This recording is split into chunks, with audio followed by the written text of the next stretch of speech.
Il donne de la force à celui qui est fatigué et il augmente la vigueur de celui qui tombe en défaillance. Bonjour bien-aimés, c'est l'heure de la prière et de la repentance en ce vendredi, mi-journée du 20 juin 2025. Prions ensemble. Seigneur, me voici à la mi-journée, une pause au milieu de mes activités pour me tourner vers toi. Merci de m'avoir gardé jusqu'ici, malgré les efforts, les défis, les imprévus.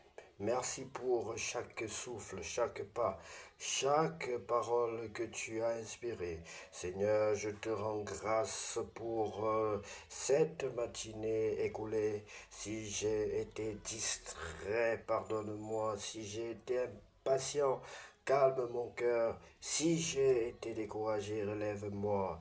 Renouvelle ma force pour l'après-midi. Inspire-moi des pensées justes.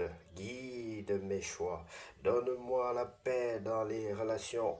Je te remets ce qui reste à accomplir. Que ton nom y soit glorifié. Il est écrit dans ta parole que tu donnes de la force à celui qui est fatigué et tu augmentes la vigueur de celui qui tombe en défaillance. Isaïe 40. Je dépose entre tes mains le poids de cette journée et je reprends ma route avec foi et assurance, car tu es avec moi maintenant et toujours. Sois béni, Père Saint, au nom de Jésus-Christ de Nazareth. Bien-aimé, que Dieu te bénisse. Si tu m'écoutes aujourd'hui, sache que le Seigneur t'a certainement intercepté et sache que le Seigneur a quelque chose à te dire. Premièrement, si tu n'as pas encore reçu le Seigneur Jésus-Christ dans ton cœur, dans ta vie, comme ton sauveur personnel et ton Seigneur, je veux t'inviter à le faire, je veux t'orienter dans la prière. Tu vas répéter cette prière après moi. Seigneur Jésus-Christ, je reconnais que je suis un pécheur. Je suis un malheureux pécheur. Seigneur Jésus-Christ, je reconnais que j'ai conduit ma vie sans toi. Je te demande pardon pour toutes les erreurs, pour toutes les fautes que j'ai commises en acte, en pensée et par omission. Pardonne-moi, Seigneur. Je t'invite désormais dans ma vie comme mon maître. Viens, mon guide. Guide-moi, Seigneur. Sois mon maître et mon sauveur, mon Seigneur, mon Dieu. Sois mon Dieu. Entre dans mon cœur. Demeure en moi. Soupape avec moi. Guide mes pas, mes pensées. Guide mes actions de tous les jours. Baptise-moi et remplis-moi de ton Esprit Saint, Seigneur. Je t'en supplie. Au nom de Jésus-Christ. Amen. Sois béni, bien-aimé. Après ce moment de prière, nous allons lire la parole de Dieu dans le livre de Ruth. C'est une très belle histoire, bien-aimé. L'histoire d'une jeune dame qui est vraiment, qui est obéissante à ses parents et qui est aussi grande en esprit parce qu'elle va sauver tout un peuple, parce qu'elle ne cherchait pas que ses intérêts propres. Il y a encore beaucoup de leçons à tirer, bien-aimés, dans ce nouveau chapitre que nous abordons. Nous vous prions d'être attentifs et de lire avec nous l'histoire de Ruth. Chapitre 1. Attachement de Ruth pour Naomi, sa belle-mère. Du temps des juges, il y a eu une famine dans le pays. Un homme de Bethléem de Juda partit avec sa femme et ses deux fils pour faire un séjour dans le pays de Moab. Le nom de cet homme était Elimelech, celui de sa femme Naomi, et ses deux fils s'appelaient Machlon et Kiljon. Ils étaient Éphratiens de Bethléem de Juda. Arrivés au pays de Moab, ils y fixèrent leur demeure. Elimelech, mari de Naomi, mourut et elle resta avec ses deux fils. Ils prirent des femmes moabites, dont l'une se nommait Orpa et l'autre Ruth, et ils habitèrent là environ 10 ans. Machlon et Kiljon moururent aussi tous les deux, et Naomi resta privée de ses deux fils et de son mari. Puis elle se leva, elle et ses belles filles, afin de quitter le pays de Moab, car elle apprit au pays de Moab que l'Éternel avait visité son peuple et lui avait donné du pain. Elle sortit du lieu qu'elle habitait, accompagnée de ses deux belles filles, et elle se mit en route pour retourner dans le pays de Juda. Naomi dit alors à ses deux belles filles, allez, que chacune retourne à la maison de sa mère, que l'Éternel use de bonté envers vous, comme vous l'avez fait envers ceux qui sont morts et envers moi. Que l'Éternel fasse trouver à chacune du repos dans la maison d'un mari, et elle les baisa. Elles élevèrent la voix et pleurèrent, et elles lui dirent, non, nous irons avec toi vers ton peuple. Naomi dit, retournez mes filles, pourquoi viendriez-vous avec moi? Ai-je encore dans mon sein des fils qui puissent devenir vos maris?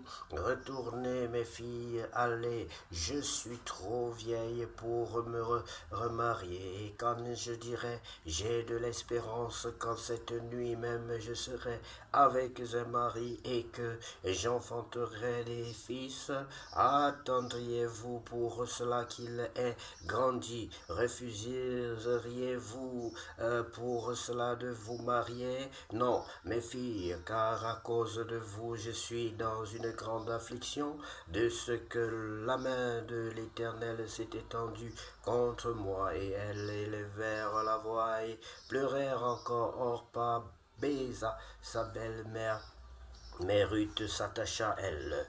Naomi dit à Ruth, voici ta belle-sœur est retournée vers son peuple et vers ses dieux. Retourne comme ta belle-sœur. Ruth répondit, ne me presse pas de te laisser, de retourner loin de toi. Où tu iras, j'irai.